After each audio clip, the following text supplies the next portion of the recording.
Hi, everyone, and welcome. We're going to start this afternoon off with a territorial acknowledgement. Before we begin, we're just going to take a few moments and do that.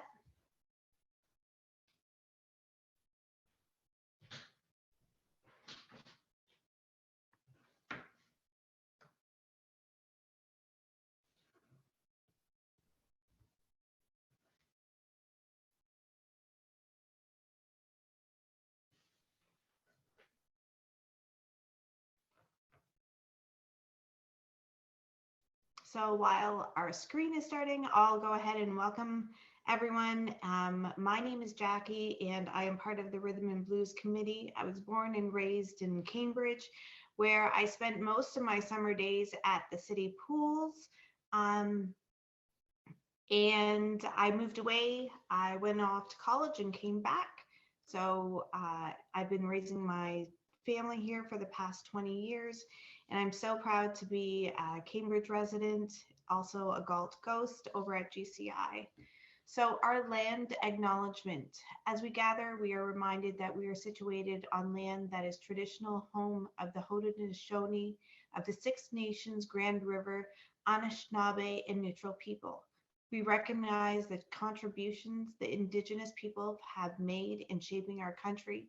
We have a responsibility to acknowledge and understand this history and the current experiences of Indigenous peoples, and we recognize that significant work remains to be done.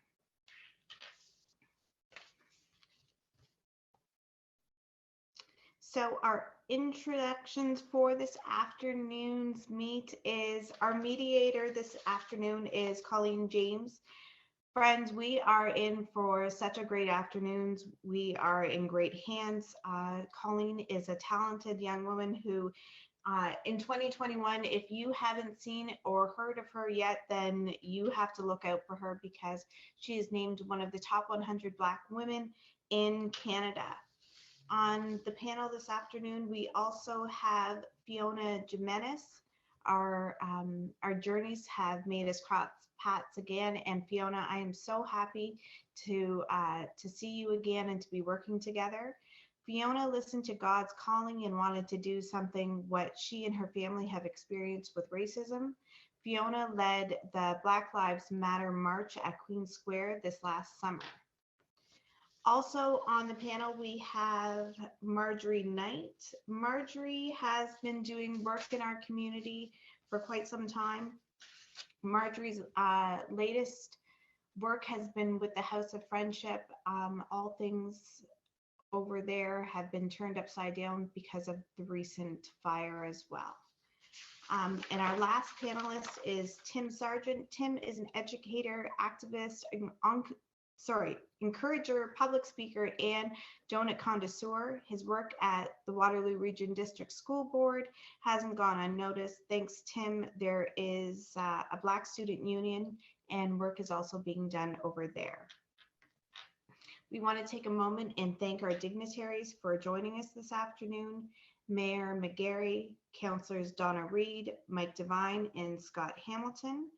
A couple of housekeeping items to go over before we begin. There is no slandering, there is no tolerance for any racist comments, and we ask that everyone is respectful. If you are following this on Facebook, if you have any questions that you would like to ask the panelists, they can be put into the chat or the comment section. If you are on our Zoom and wanting to ask a question or make a comment, please put it into the Q&A form. Just a small little thing to also add in that we have prizes, so please stick around for all of it, and you need to be here for the end of the show because numbers and names will be drawn then. Thanks so much, and I'm going to pass it off to Colleen.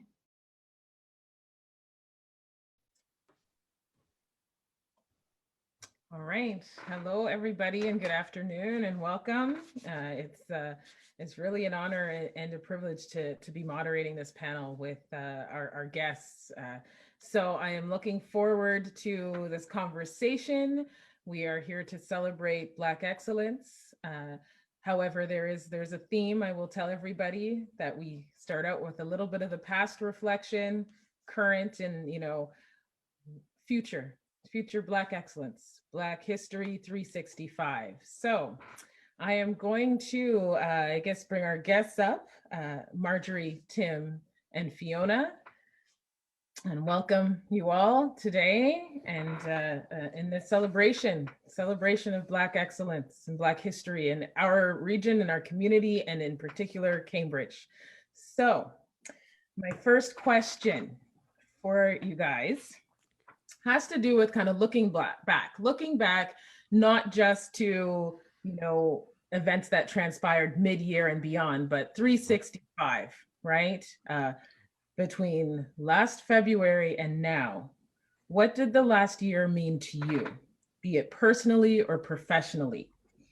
And, another avenue to address this is, what does Black history mean to you? And I'm specifically not saying Black History Month, because we are more than 28 or 29 days given the year. So what did this last year mean to you personally or professionally? But also, you can also answer, and what does Black history mean to you? All right. Who wants to go first? Marjorie, Fiona. So yeah, okay. Let me jump in. Is that okay? Yeah. Okay. Absolutely. Okay. All right.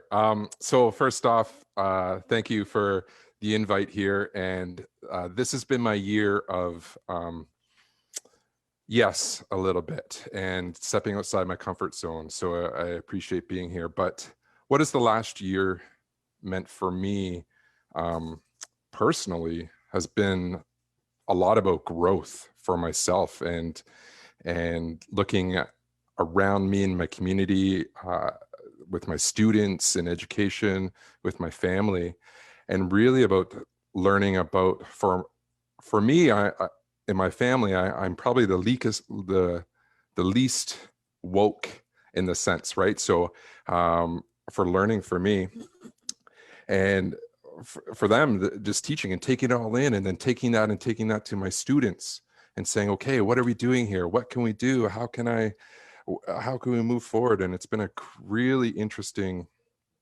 year.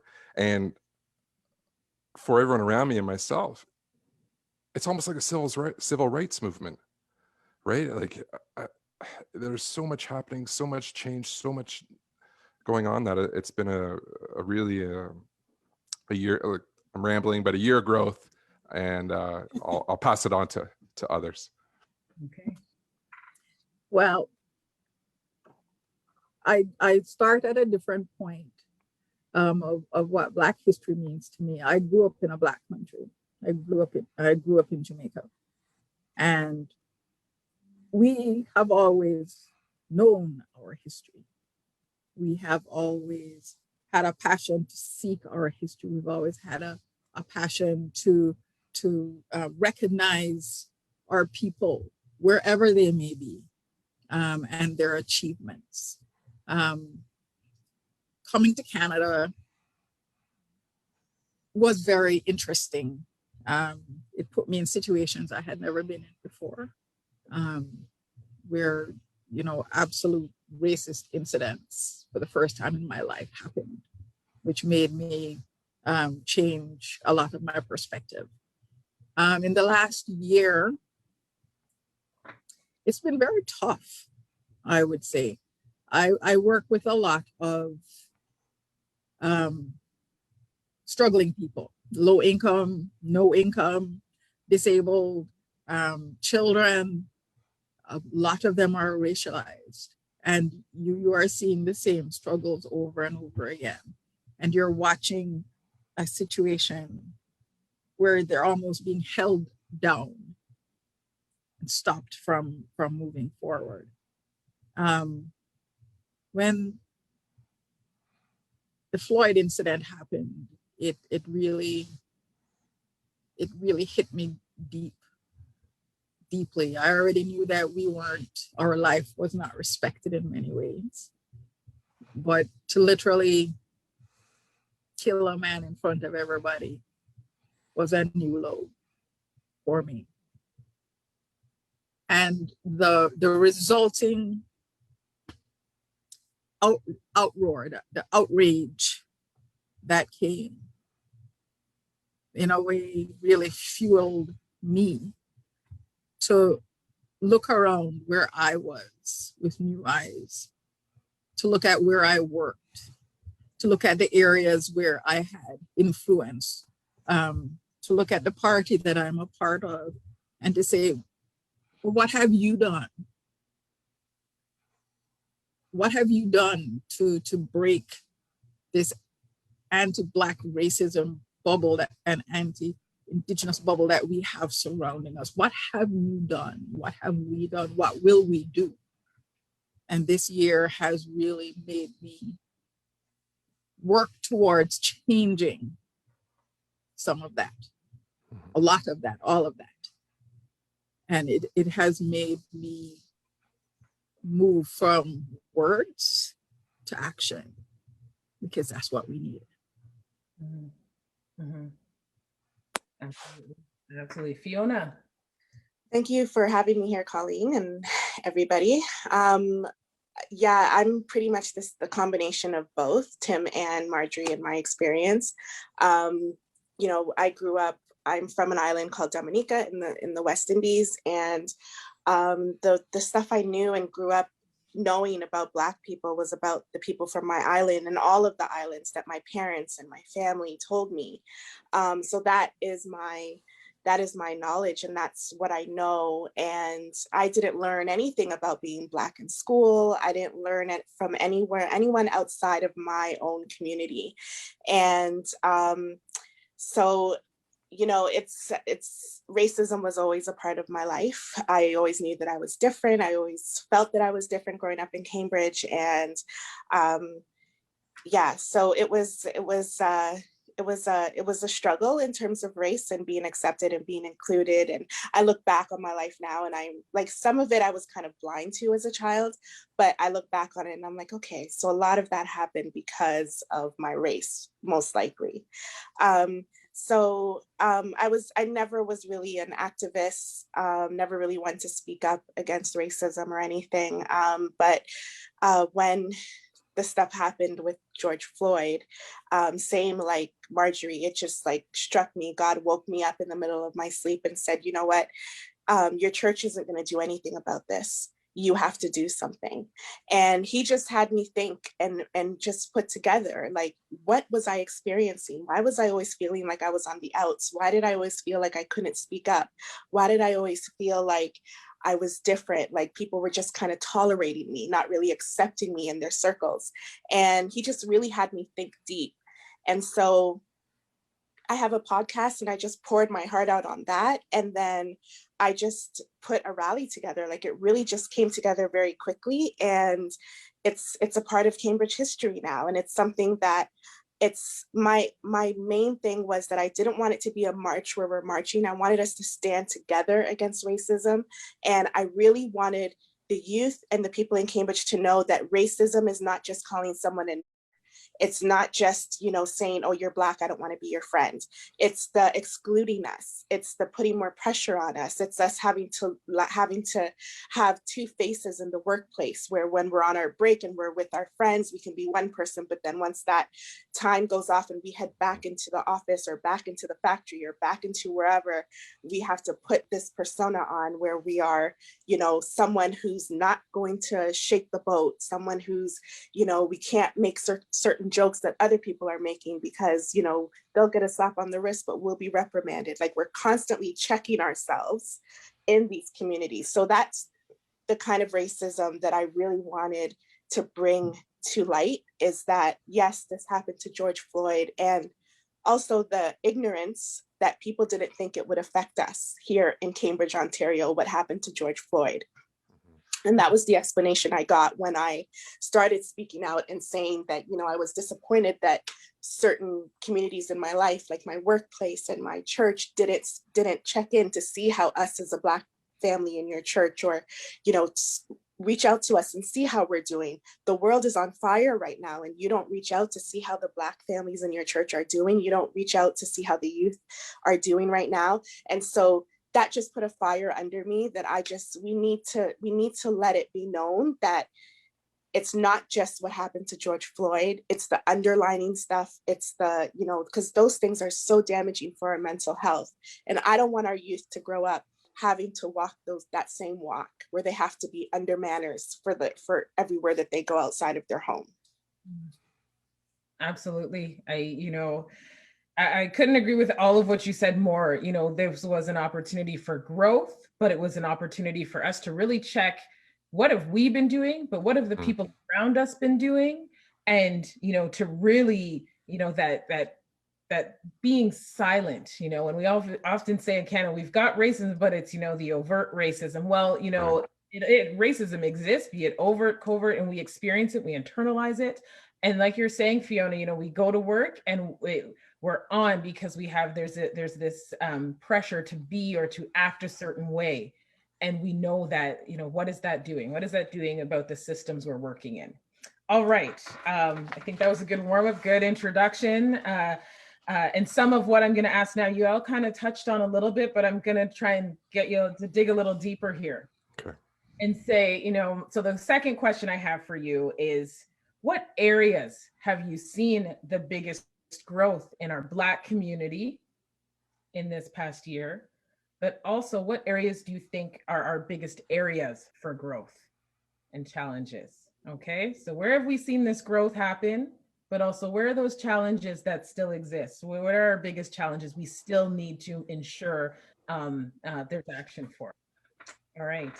I really think with our community, I think the most important thing that has come out in our community is, in fact, our community. We were many different silos, or we were just apart. If you talk to some people, they say, no, Black people don't live in my area, because you don't see them. Yeah. They're not a part of the community. They're not coming out to the parks. They're not coming out where everybody else comes out. You see one or two, but you don't really see very many. So the impression is that we're not really there. I think for the first time, you're beginning to see that we're there. Because usually everybody goes to Toronto for everything. They don't hang out here at home where you don't necessarily feel a part of things. But even more importantly, we are now reaching out to one another. We're coming together to work towards change. Our ACB group is very strong. Our Caribbean Canadian Association did a fabulous 2-day event for Black History Month. And a lot of it was things we had never seen before. And I know I saw all these different opportunities and things that could be done for our children, for our health, for everything that I'd never heard of before. Because unless you were in a little clique, you didn't know.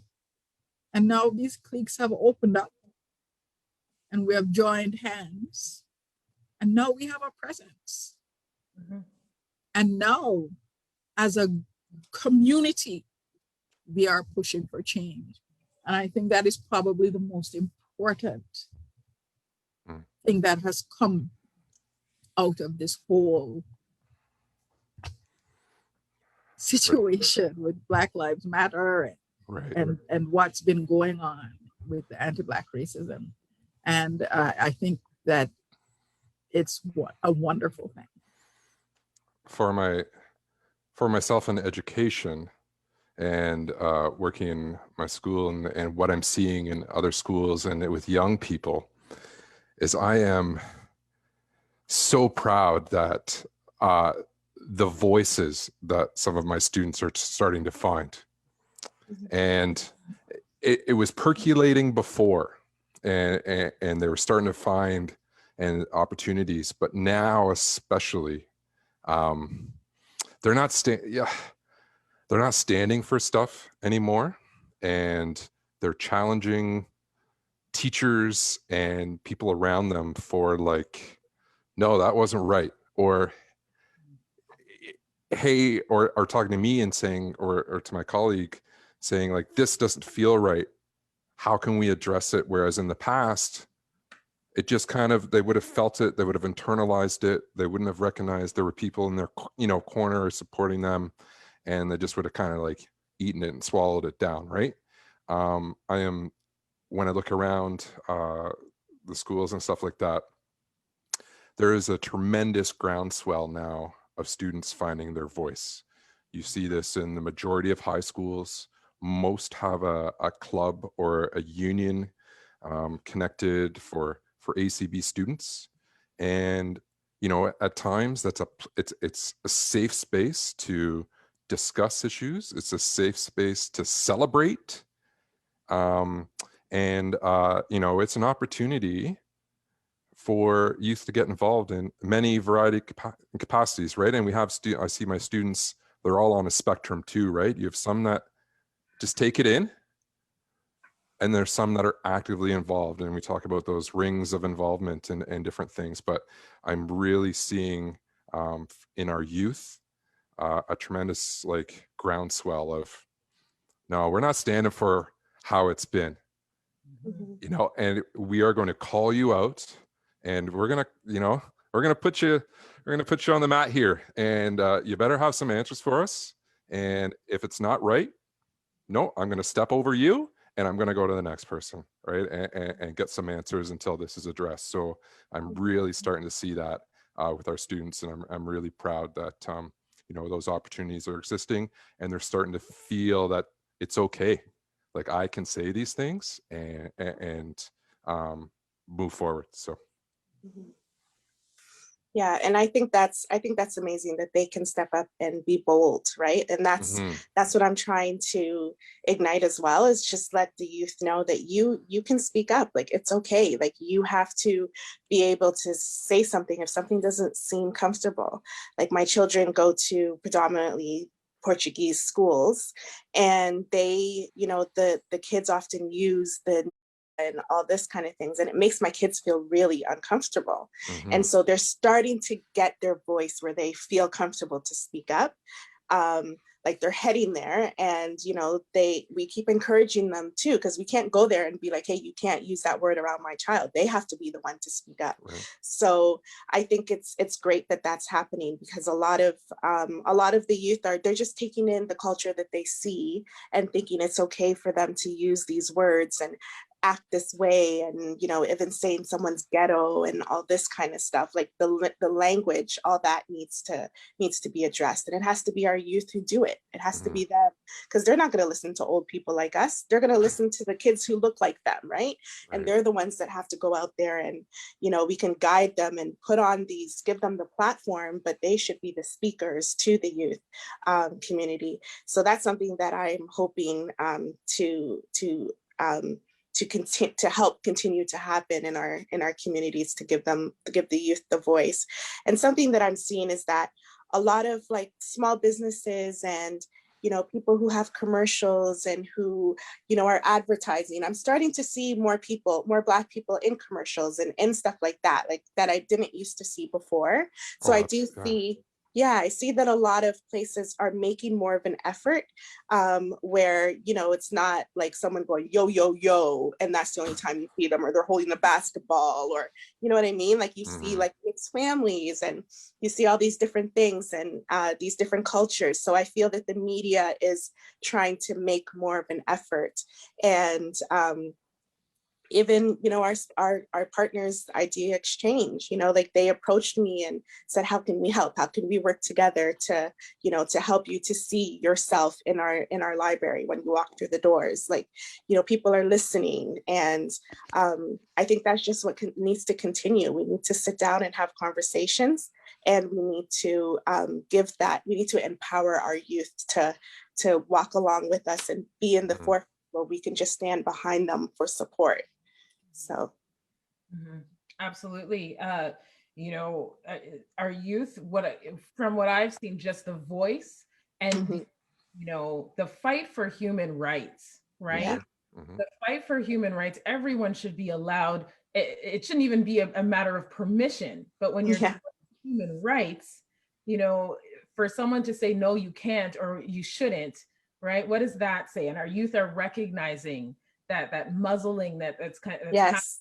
you know, the lack of proper history within the curriculum or education system. I think when you add on COVID, we really see the disparities that exist within our education. And so, you know, to say that, yes, our children they're being vocal, but then we also see that there's still challenges that still need to be addressed. And education, it doesn't matter what age you are. I think we all, there's challenges that exist for all of us when it comes to really ensuring that the proper histories are taught, and the perspectives, there's representation, like you said, Fiona, right? Yeah. I'm sure we all can agree we're seeing lots of representation. The challenge that we have to put forth now is this going to exist 365 continues? Exactly. Right. Once things go back to whatever normal they go back, That's will this still be the same? Will we still be able to see ourselves in all facets, right? That's one of the things that I'm recognizing now too, is I'm struggling, well, especially this month, to keep up with all the opportunities that our youth can participate in, and panels and as conferences and this and that. And I almost want to take that and be like, just let's make sure we're stretching that out over the whole year here, right? And not focusing just on the month, because, you know, like Black History is 365. And so it is like as Fiona mentioned, that groundswell where you're seeing businesses and stuff pick up on and it, you know, represent. But I want to see what it is like in 6 months, in a year from now. And it's not just a social currency of, okay, let's look at it now. You know, did we see a Super Bowl ad without a Black person in it? You know, like, will we see that in the future? So it's I want people to run with this. And, you know, I think in some of the conversations I have, people are excited and proud, but also we have a history where it's like, okay, you've always said what you're going to do. Now, are you going to back it up with your words? Right. And so we're going to step back. I know that I'm stepping back a little bit and being like, okay, I hear what you're saying, and you're saying you're doing the right things. Now let me see the actions, right? Let me see the actions a year from now, 6 months from now, and moving forward in the future. So are you walking the talk, right? Right. Yeah. So are you really walking the talk? And we will notice, you know, we're noticing, we've always noticed. Yes. Vocal about it, I think, in different avenues, but we notice. And I think that's a challenge that, you know, and it shouldn't be left on us. That's a challenge that we have to hold people accountable. Right. Yeah. Avenues. Absolutely. Okay. All right. Next question. What would you like to see? Actually, no, before I ask the next question, let's talk about kind of the types of representation that we're seeing and the Black excellence. So from your own personal perspectives, you know, have you been seeing the Black excellence celebrated in a way that represents us and that represents our communities? And when I'm talking about Black excellence, I'm thinking of, you know, the people, the Black people we have are, you know, if it's a business, if it's we're advocacy, are you seeing lots of that? Are you seeing lots of the celebration of Black excellence currently? Or should there be more? Yeah, I would have to say no for myself. I don't see that. I don't see it plastered as much as it should be. So yeah, I would definitely need that to improve, because it's so important that the kids know what Black people in their community are doing, what, you know, because they can strive to do that same thing, or they can strive to take it one step further than that person. Those can be jobs or positions that our children could strive for. And that's not a doctor or a lawyer, or, you know, it could be someone who's, you know, running a company, or someone who's running a nonprofit that's helping millions of people, or, you know what I mean? So yeah, I think that there definitely needs to be something more out there, so that it could be more common knowledge of the things that the Black people in Cambridge and the Tri-City is doing. I really think that it ties right back to Black history. When we do Black History Month in Canada, we hear all about Martin Luther King, and we hear all about My Lady on the Bus and all these people. But what about our people? Mhm. We're our people. We have so many Black Canadians that have achieved amazing things, and we hear nothing about them. Mhm. If you said to the average person, name one Black Canadian, they would be stumped. Probably have to pull the $10 bill out of their pocket to look at it to name somebody. Mhm. Right. Mhm. When we talk about people like Michael Jean, she was so amazing in her position and opened so our eyes to so many things, Mhm. but we don't hear about her. Mhm. Mhm. It seems as if we're used and discarded, never to be thought of again. We don't teach it. Mhm. We don't talk about it. We don't know it. And that is the colonial way. Mhm. It has existed in the past and it continues to exist. Mhm. People talk about erasure. Man, it's like we didn't exist. Mhm. So, we want to hear about the fabulous people that we have now. Mhm. But we need to hear about the fabulous people we have always had. Mhm. And it's amazing when you start talking to kids about, people in history and inventions that they have made and the real McCoy and, that's such a part of our culture, our pop culture, our every culture. Everybody says, oh, the real McCoy. But who knew that McCoy was a Black man? No, Nobody. it's true. Nobody. Right.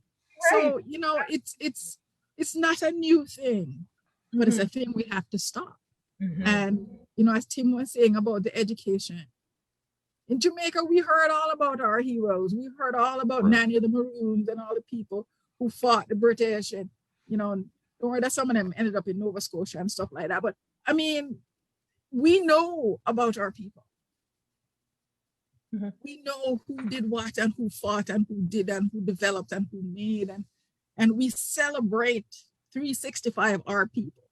If Mhm. one Jamaican in the tip of the world somewhere discovered something, everybody in Jamaica diaspora knows about it, Mhm. because we don't wrap up with that. We celebrate our people. Yeah. But we don't do that in Canada. Mhm. We don't do that in North America as a whole. Mhm. And in Canada, we need to start to celebrate our own. And until we really start to celebrate our own and teach our children about our own, we're going to have a problem Mhm. celebrating us Right. and what we represent. Well, from being in the high school, I will say we have a generation now, or teachers, where like you talk about anything like change, right? You got the early adopters that are on change, and then you have a groundswell of mass, and then the late. And I'm in conversations with teachers and stuff, and what I'm seeing in school social medias and such. I'm proud to say that there are a number of teachers at this time that are really starting to make strides in like moving beyond the Underground Railroad and like that kind of thing, and looking at Black Canadians and how can I incorporate Black representation in the curriculum. How can I celebrate and I know at our school, there are some people starting to do some fantastic things to, incorporate that voice and get that thing going. But, as we, for my generation, went through high school 20 years ago, yeah, not even a drop, right? Like, but, I am not excusing educators by any means, but there's definitely I am seeing in my lens and in my world, I'm seeing people make some changes and slow. Some of them are quicker, some of them are very slow, but it's starting to see some change there. Yeah. And we need to make sure, from an educator perspective, the system was designed a certain way. Right? Yeah. I also want to chip in for anybody watching, please ask some questions. We do have a couple of questions. I like the questions. Please feel free to ask away. We do have one for our panelists. What social avenues do you want to see walk the talk the most in the long run? That's a heavy question. What social avenues do you want to see walk the talk the most in the long run? Oh my, there's so many ways. One of the things that I've noticed that has just sprung up everywhere is everybody suddenly is having an equity person. Mm-hmm. Everybody's having an equity person. Whether it's it's a view on youth, it's a view on corporation. And yes, it is very important to have an equity person. But are you getting an equity person because of optics? Because it looks good. Look, I'm doing my part. I have an equity person. Mm-hmm. Because what good is an equity person if they have no power to change things? Mm-hmm. So if you're bringing in an equity person on the level of line staff, that does nothing. Yep. Even if you bring in an equity person on a managerial level, that ain't doing nothing. If it's not a person at the executive level who can make change, then it's just for optics. Mm-hmm. If you are going to say, oh, I am going to make it a point to really hire more racialized people, mm-hmm. At what level? Again, our boards are predominantly white. Our regional council is completely white. Our city councils are all white. There is no representation there. When our children look up, they don't see themselves represented there. Mm-hmm. When there are issues that are happening in our communities, there's no representation there. And I'm not saying that people don't try, but people don't understand. Mm-hmm. And people have never lived a certain way or been treated a certain way. So they will not understand certain things. And until we have real representation on boards and executive management, in our politics at every level, mm-hmm. we will not see real change. Mm-hmm. Right. And I think that is something that we need to look at. And people tend to be afraid of things like that. Mm-hmm. Some people tend to cling on with hands and legs wrapped around what they perceive to be theirs, and they don't want to give it up.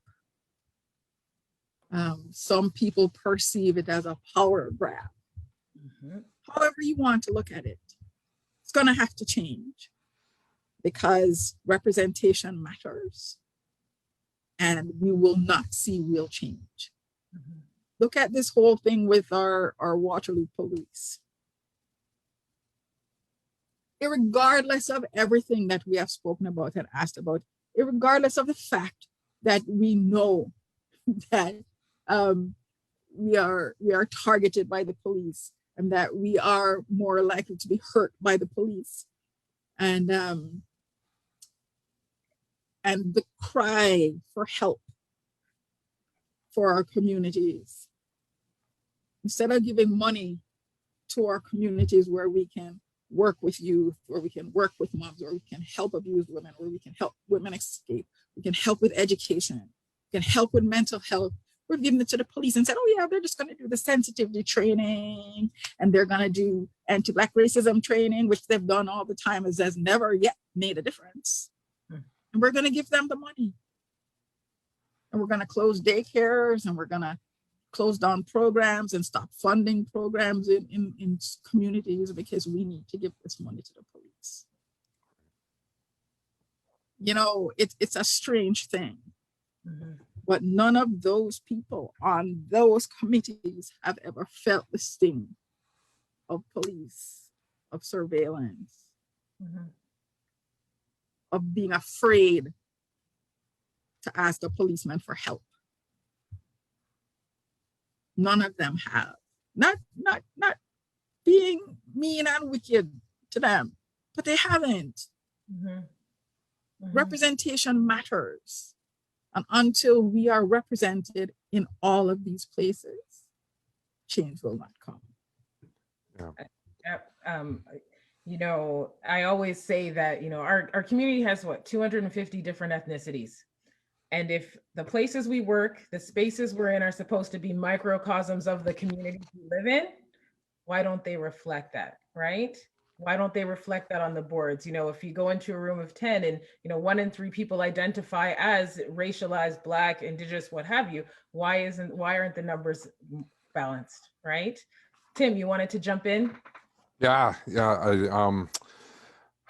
I think I read yesterday an article by Adrian Blair in the Kitchener Record. He's a Black VP at Cameron Heights, one of 2 vice principals, secondary vice principals who are Black in the school board.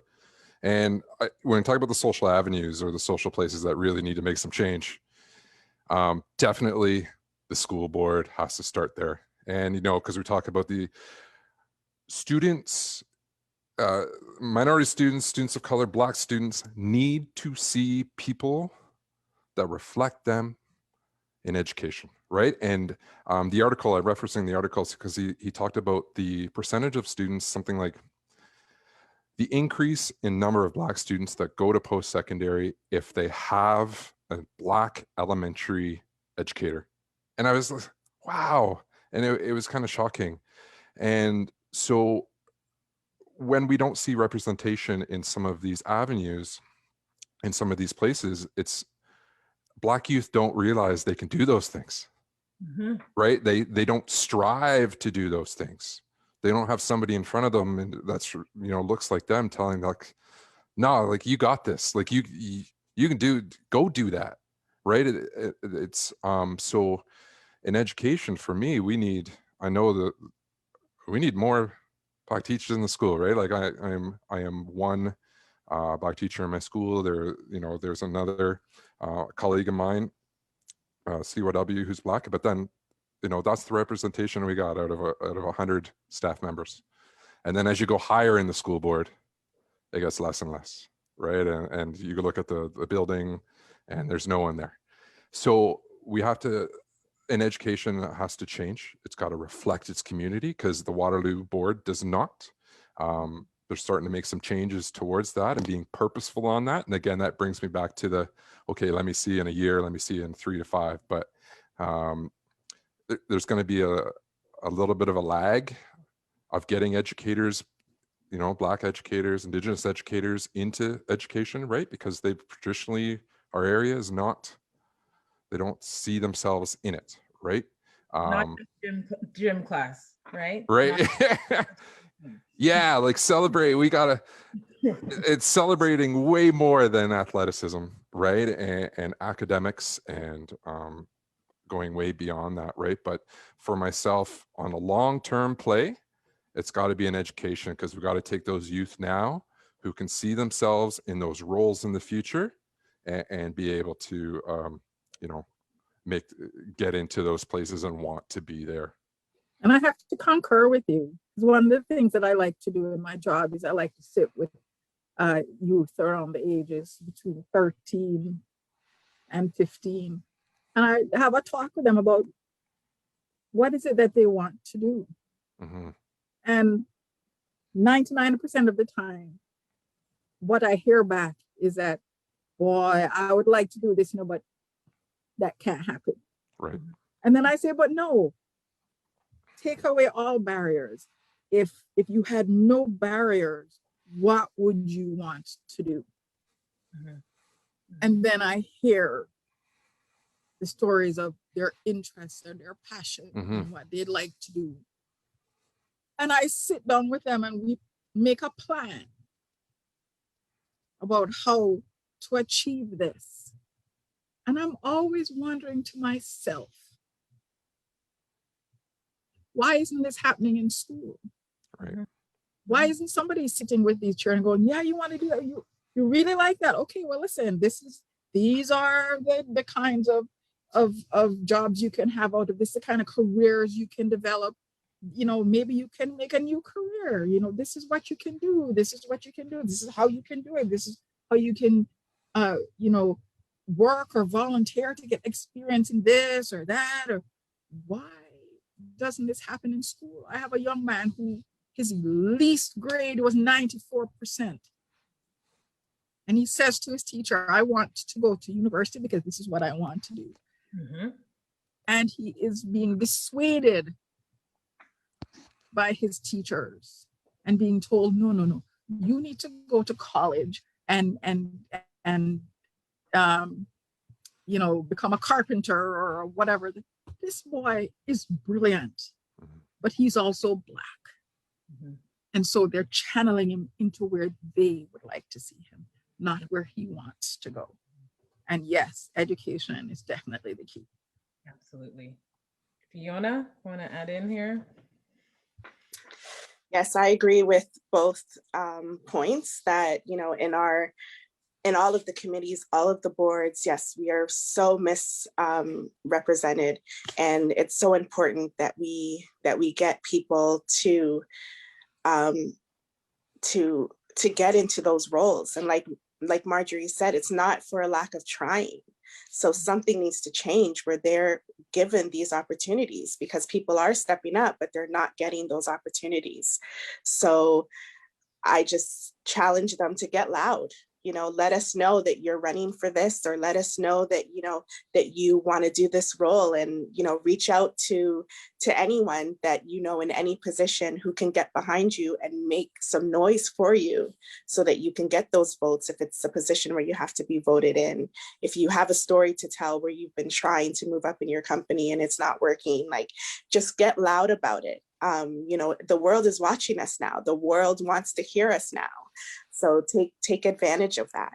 And definitely the youth, you know, look at all the positions and see if there's something you can do. If you have that, if you want to go to university and your teacher's telling you, no, you go to college, you say, no, I'm going to university. This is what I'm doing with or without your help.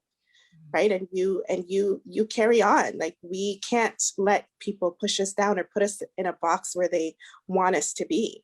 And I think also to the business owners, they need to hire Black youth. They need to get Black youth into their stores, into their coffee shops, into their, you know, their restaurants. Hire Black youth so that they can, you know, start saving for those opportunities. So they don't feel that, you know, post-secondary is such a far stretch because their family can't afford it. Let them feel that they can at least contribute or do something. Give them the opportunity. So that's another place where they need to see themselves. Every time you go to a restaurant, the servers are all white, the busboys are all white. Those are all things that youth can be doing. They can, you know, and then they can move up. You can find out someone's a pretty good chef. A lot of our kids know how to cook.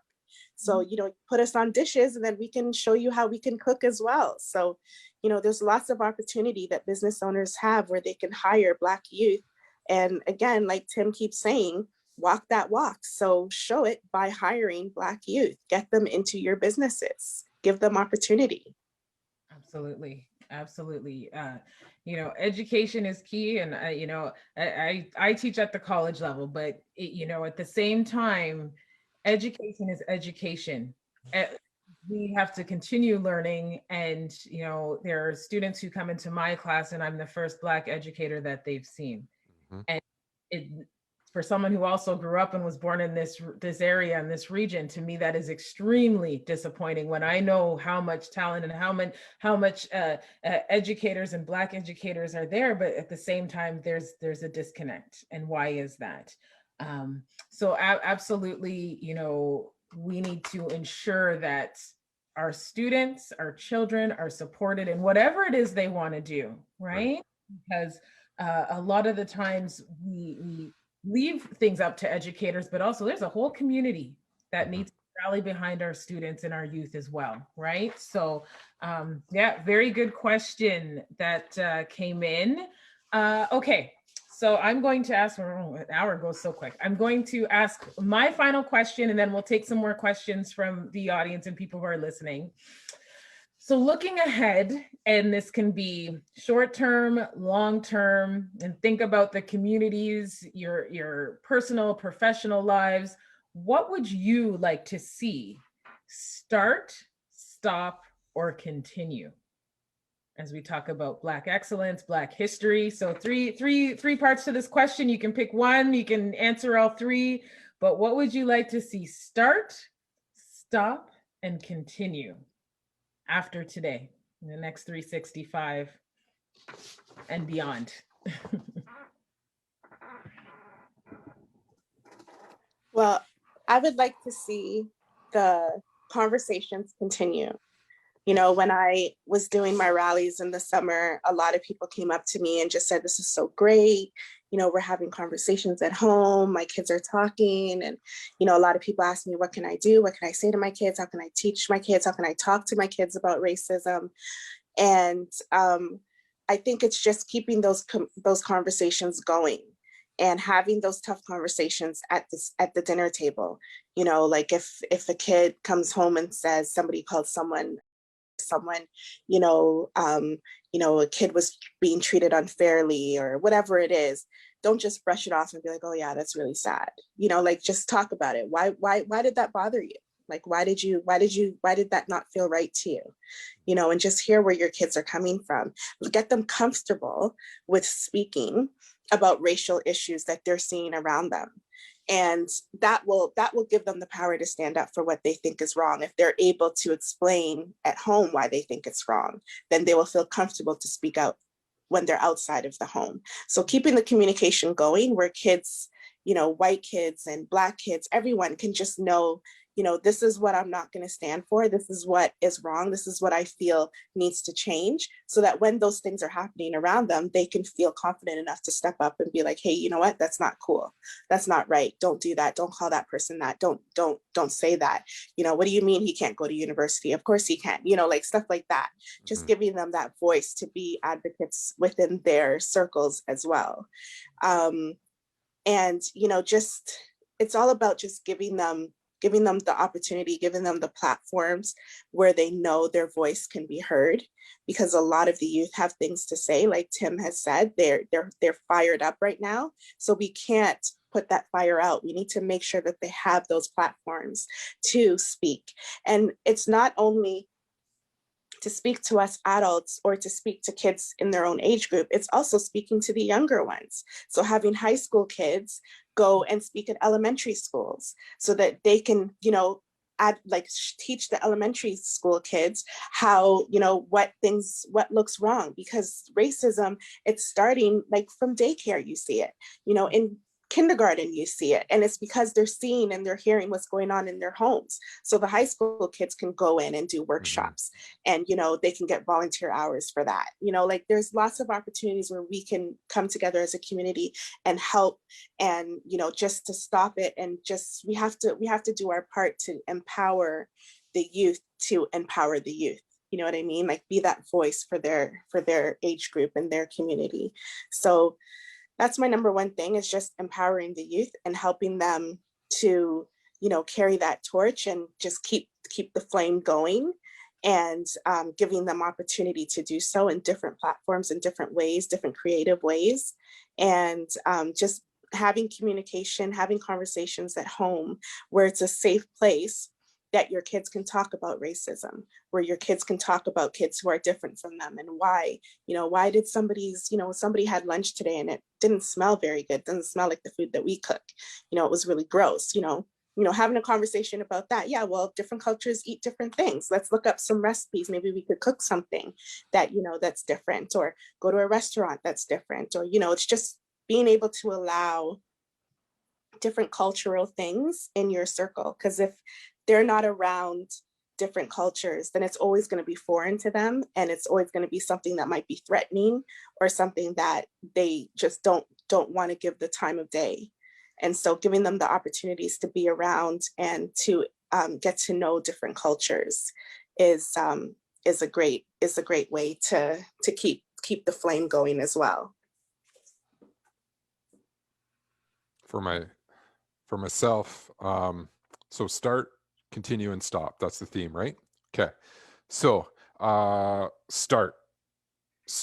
I grew up in a generation where people like I don't see color, you know, like I don't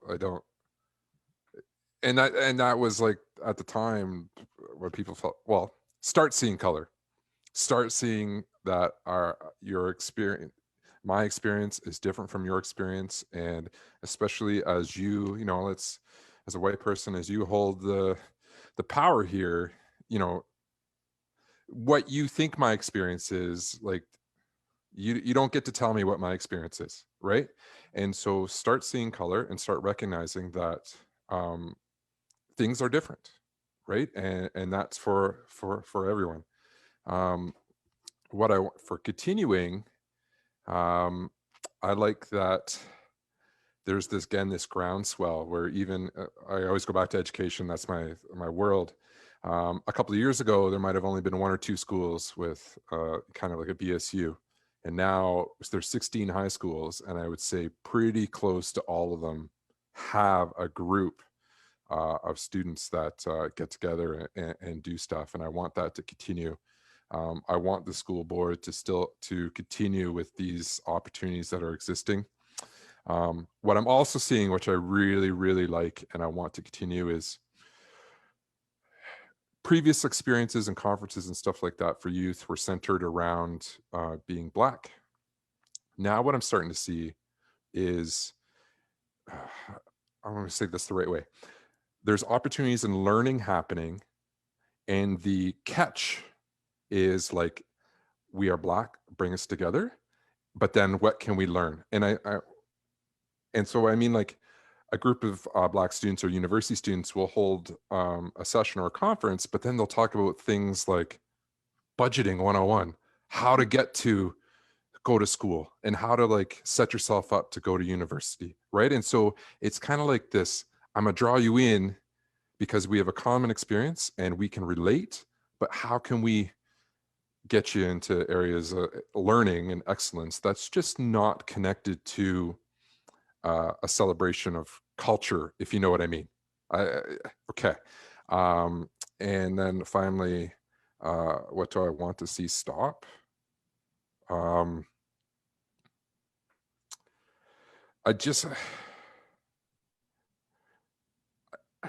don't know. I just want people to, a lot of people are at the book stage, right? And they're like, just give me another book. I just needed to read another book.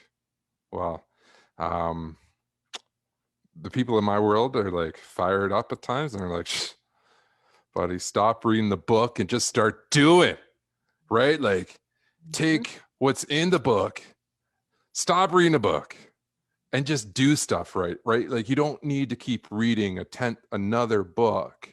Take what that book said, stop reading, and let's go. Let's do some stuff, right? So, yeah, but they're at the stage where they're ready to move forward. Like, they're ready to put in the work, right? And so, yeah, stop reading the book, start doing. That's where I'm at. Doing that. Yeah. Enough books. The books have been there for years, right? Yeah. I know. I think that needs to be the name of the next panel. Stop reading the book and just do it. Yeah, right. Cool. Marjorie, what are your thoughts? Start, stop, and continue. Oh my goodness.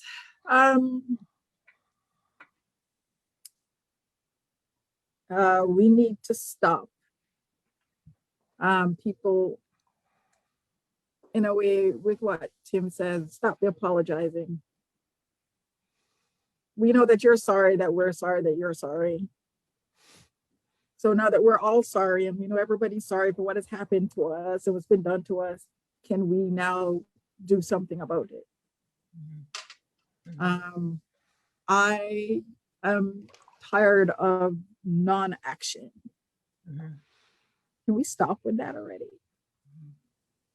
Please, we need to stop the talking and the debating things to death. We just need to do.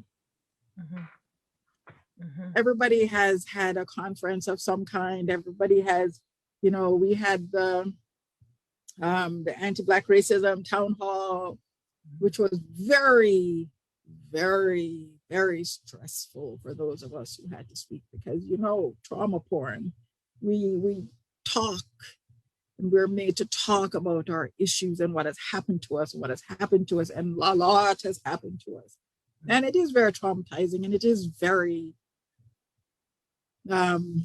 depressing and upsetting, and we need to get past that, because you know what? We all know. We have all heard the stories, we've all read the books, we all know.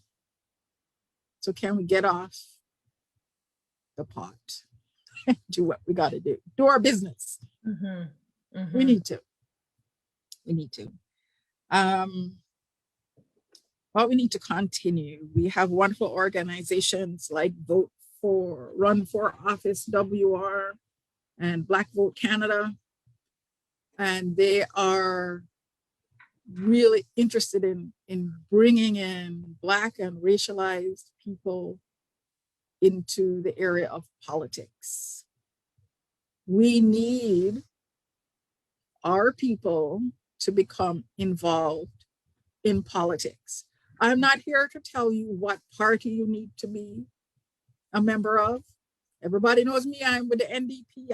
I run for office in Cambridge. But I'm not telling you that you have to join any particular party, but I am saying that you must become involved. I'm saying that we will not have more representation, we will not have change until we are present at the tables where decisions are made. It's not a matter of power. It's not a matter of position. It's a matter of, if you want to be a part of policy, if you want to be a part of change, you want to see something happen, then you need to be at those tables. If we're not present at those tables, we have no say. Because we can stay on the outside and quarrel and protest. Sometimes it helps to move the needle, but sometimes it does not a thing.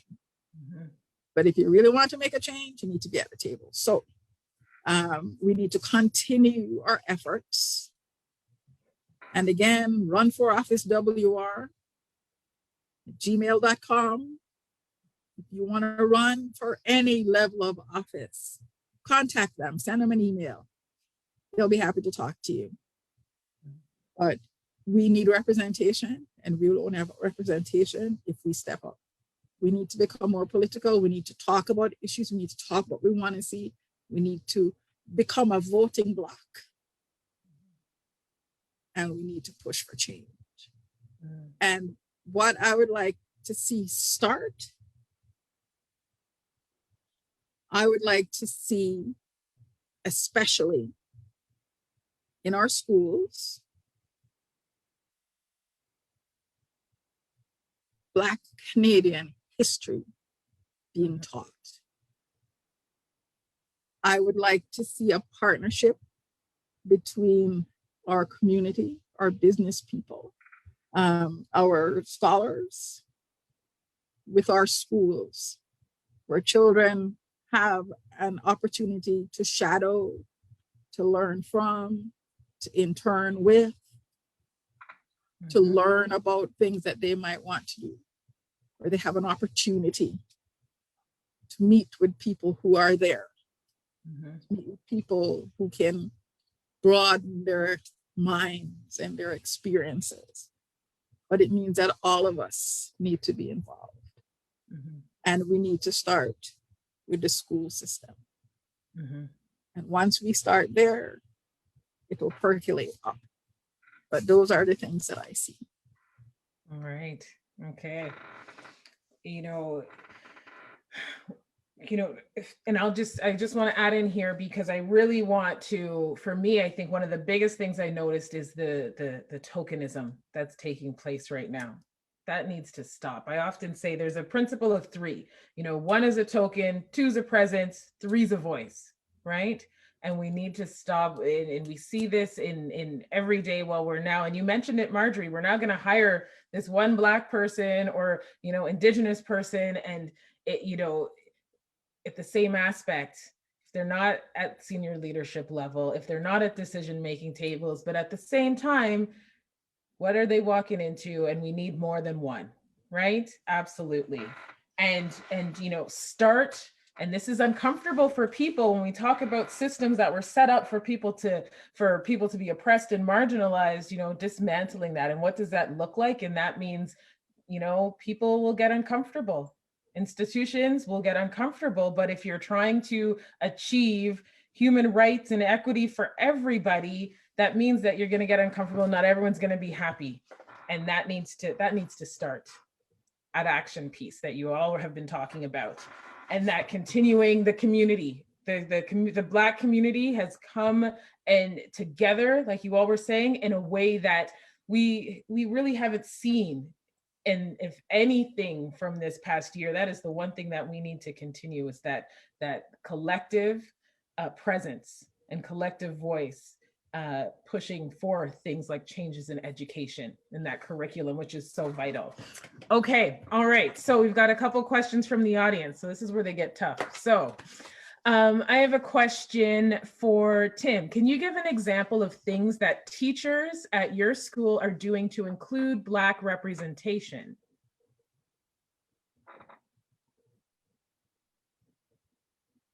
You're on mute. Sorry, here we go. Sorry, my bad. I was like, don't do that. And I did it. So, Black representation, English department has changed the books that they read at school. It started, a dialogue started close to a year ago. To Kill a Mockingbird was a big component of a school. They switched the book on that once they started to sit down, and my BSU members talked about that book and the impacts of what it was to them in that classroom. Started to change that. So they changed the books into more a modern day celebration and such of Black culture. Our history department has shifted, and now they are teaching and incorporating Black Canadians into some of those history lessons, right? I've had teachers approach me, and as simply as an equity walk, we call it. And like, when you look in your classroom, sit down in a desk, and I want you to look around your room, right? What do you see on the walls? You know, are all of your posters white kids and all, you know, like, what, how, change that, get some representation in your posters, right? And so those are a few of the things that I've seen, as well as even the conversations for myself behind the scenes with my administrators, with other people in the school. Like, there are conversations happening between us that never would have existed 3 or 4 years ago, right? And definitely at the point in my school where they're like, you know what, call me out. Like, you have permission to walk into my office and be like, this doesn't feel right, and let's figure it out, because they definitely are open to navigating their blind spots and trying to eliminate them, right? And so they want to hear from me. So that's the question. Like, that's my answer. Yeah. Okay. Good. That's you know, I think that's leaps and bounds compared to some. Just, you know, just and having the visual representation and that equity kind of walk around the classroom, that's key. I know with my daughter in preschool, and I'm seeing her with books that with little girls who look like her, right? Summer, absolutely. And Tim, does the school allow the autonomy for the teachers to do this? There's no, sometimes there's checks and balances. Well, just like it's somewhere in the middle, right? Because let's say you're taking a grade 10 academic class, and there's 8 sections of those classes taught per se. You want consistency, you want a level of consistency across those classes throughout the school year, but it may be taught by 3 or 4 different teachers, right? So they'll kind of decide on a book or so that's being read that year. But then it's the flavor that teachers bring in, right? You bring in your own the dialogue that you're having, there's things that happen in every classroom, and then there's the ability for, to do what you feel is important as well. So good. Okay, another question. Growing up in Kitchener, I have seen a lot of Black-owned businesses fail, and a lot of Black people don't want to support Black-owned businesses. How do we change this? That's a deep one. Marjorie, I'm going to start with you with that one. Oh, thanks. Well, sometimes we are our own worst enemy. Sometimes it's so much so that we have had it drilled into us that we are not the best, and that we are not that we're not good, and we have internalized it in a lot of ways, and this is one of the ways in which it manifests itself.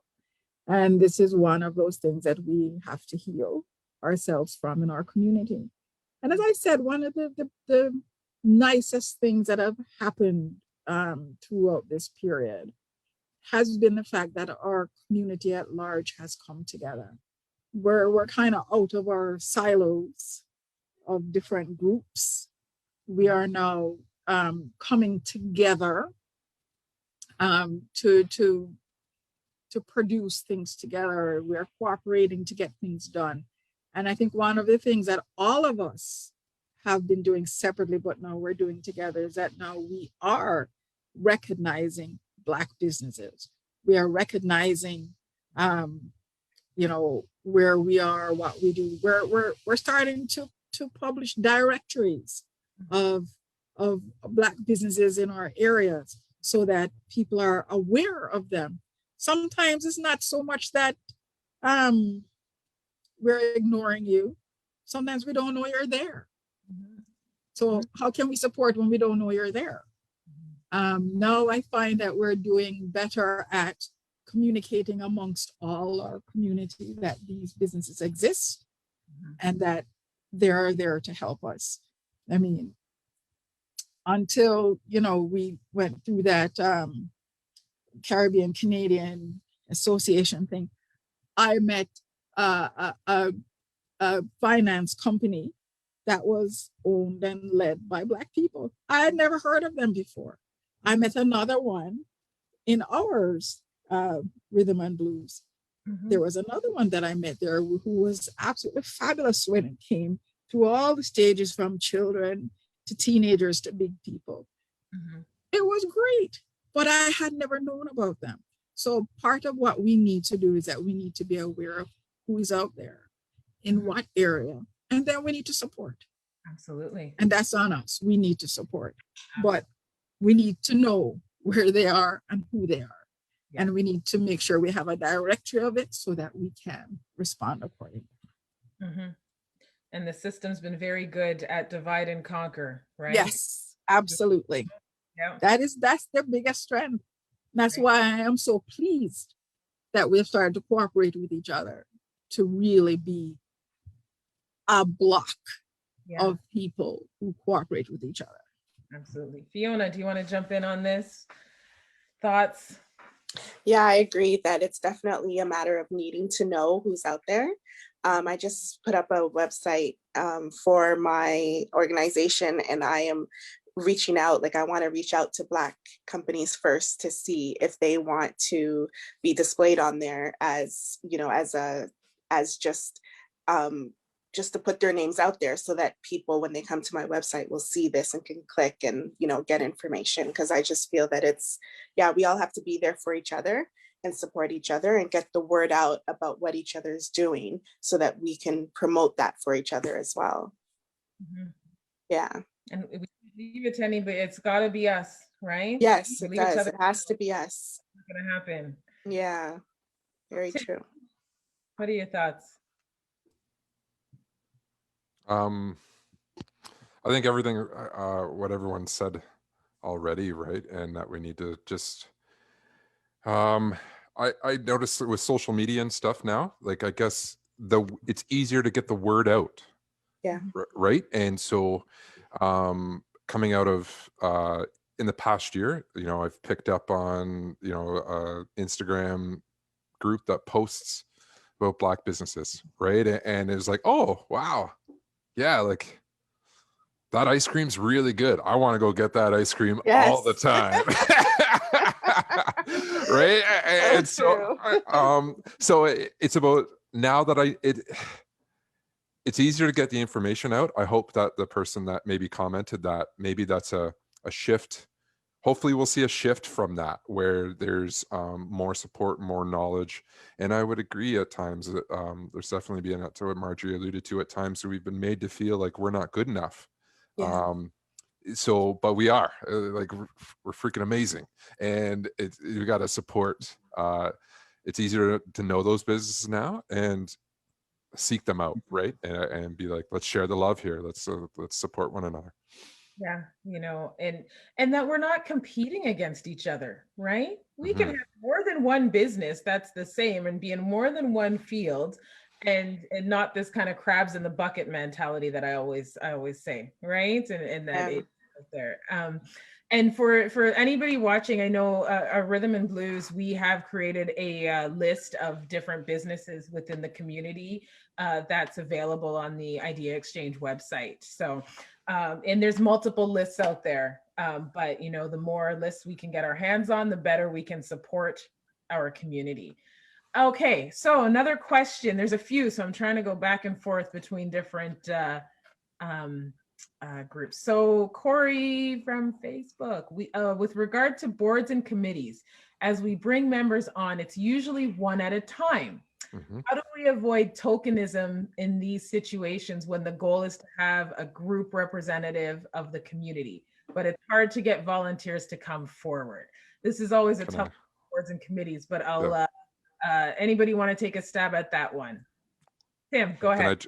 I think first off, knowing the opportunities there is the first step, right? And so that's the big piece. But in places where a Black individual can feel valued, sometimes we still take a step back and it's like, is this a safe place for me to be, right? And for me to be out there and contributing and doing my piece, right? And so I think really where, of course, at times, like, there are situations where you can't bring on 2 or 3 people at a time, or the opportunity is just not there.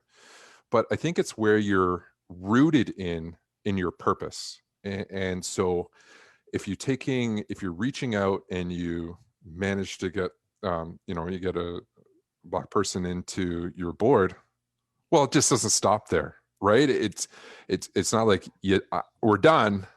Let's, you got to keep going, right? And it's your intention and purpose and actions that lead you to the next step, right? And so even if have to bring on one at a time, don't stop, keep going, and go from there. And know that if you're putting the opportunity out there now, and right now you didn't have a person of color, take it on, well, don't stop seeking that, right? Like maybe in 6 months, in a year, somebody will be there and ready to take it on.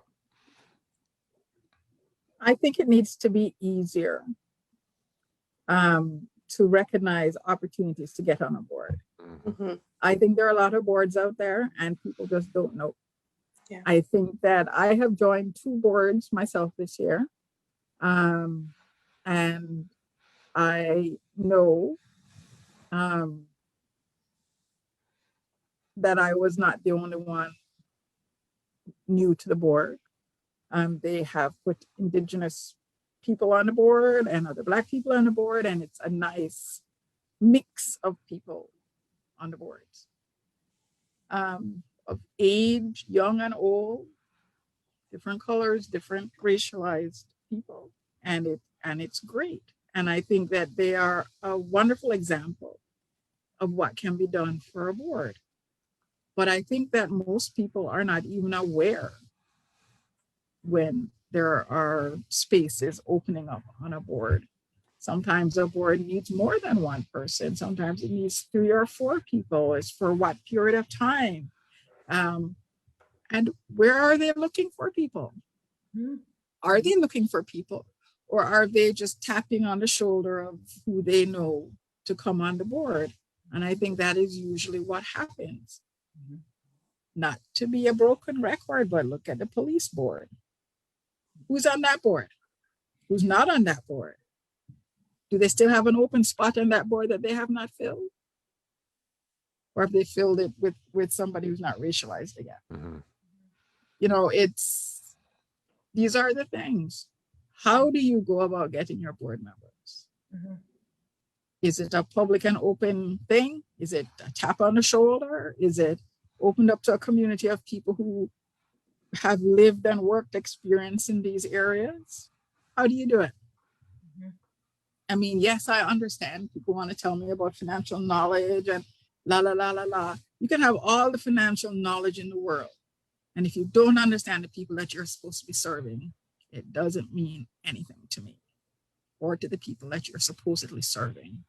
So I would say that we need to look at how people are, how people get on a board, where they're looking, and a little more public eye on how people get appointed to boards or get asked to join boards. And I think just to pick up on that, you know, when you're applying to a board, as you probably know, you look at the application, the first thing they're asking is education, work experience. The very last is what your passion is. Why do you want to be on this board, right?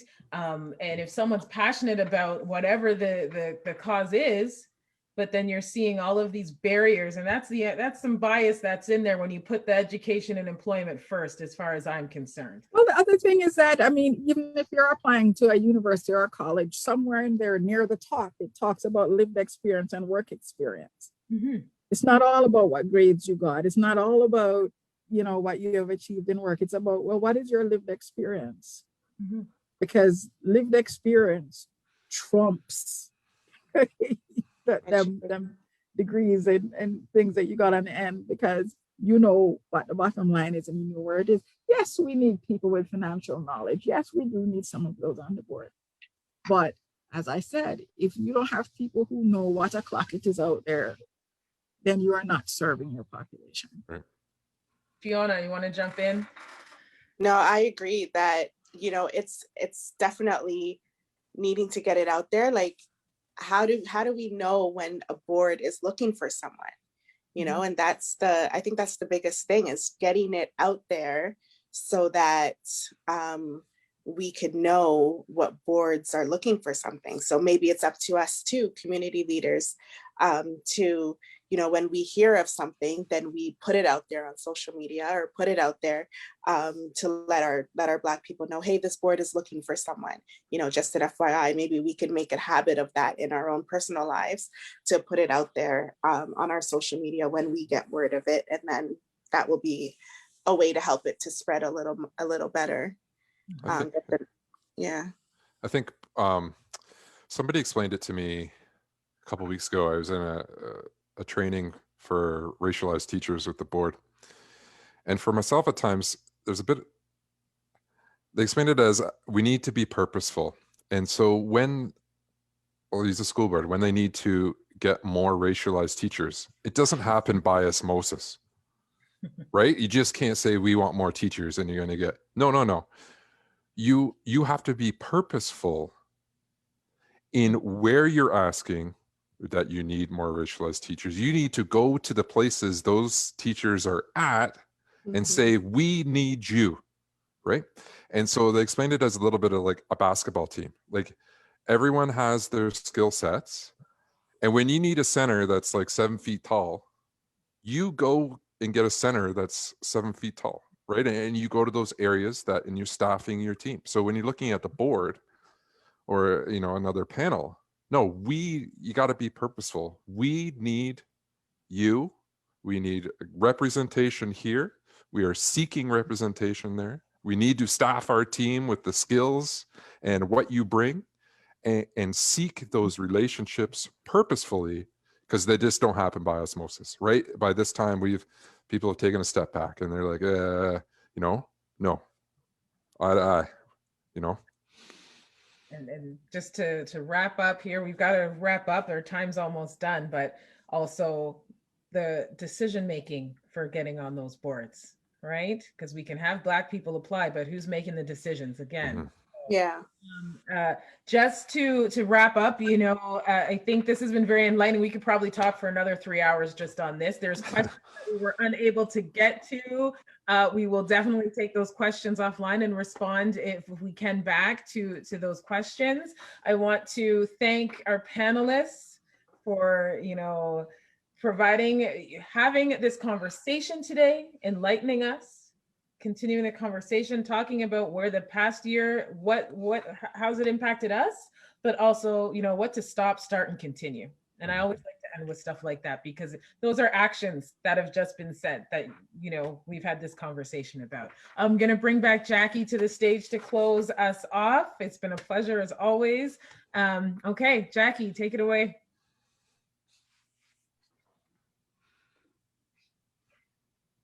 Thank you, everyone. That was so great. I hope after today's talk that safe spaces are made, that you understand the importance of representation, and that we can all be a light for others.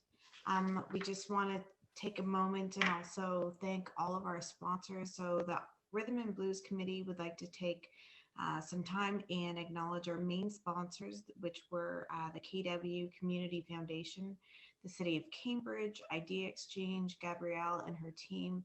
Thank you so much for all of the stuff that you've been doing with us and working together with us. And the KW Multicultural Association. Prizes today include some sweet swag from celebrating the Black community, and all of it has been created by Lexi Vino.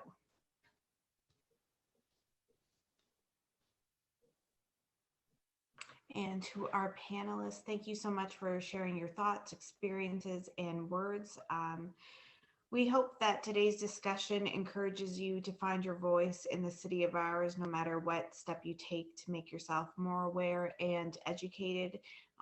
We want to wish everyone a really great Saturday. Thank you for celebrating with us another Black History event, whether it be with us or you've done some of our other events and you continue to do them throughout the rest of the year. We hope to work together and come up with some more things that we can do to enlighten the rest of the community that we are here, and we're not going nowhere. So if that's it, I think we're going to do some prizes. Yes. Yes, yes, yes, yes. Okay. So our prize winners, and I apologize if I'm not pronouncing this right. Aria Thorpe, Debion Mitchell, and Deborah Derman, and Avril Pepipas. And I'm sorry I'm pronouncing that incorrectly, but we will be in touch with you. So Aria, Debion, Deborah, and Avril, congratulations. Idea Exchange will reach out in the next few days. All right, everybody. That's it. Thanks so much. All right, thank you.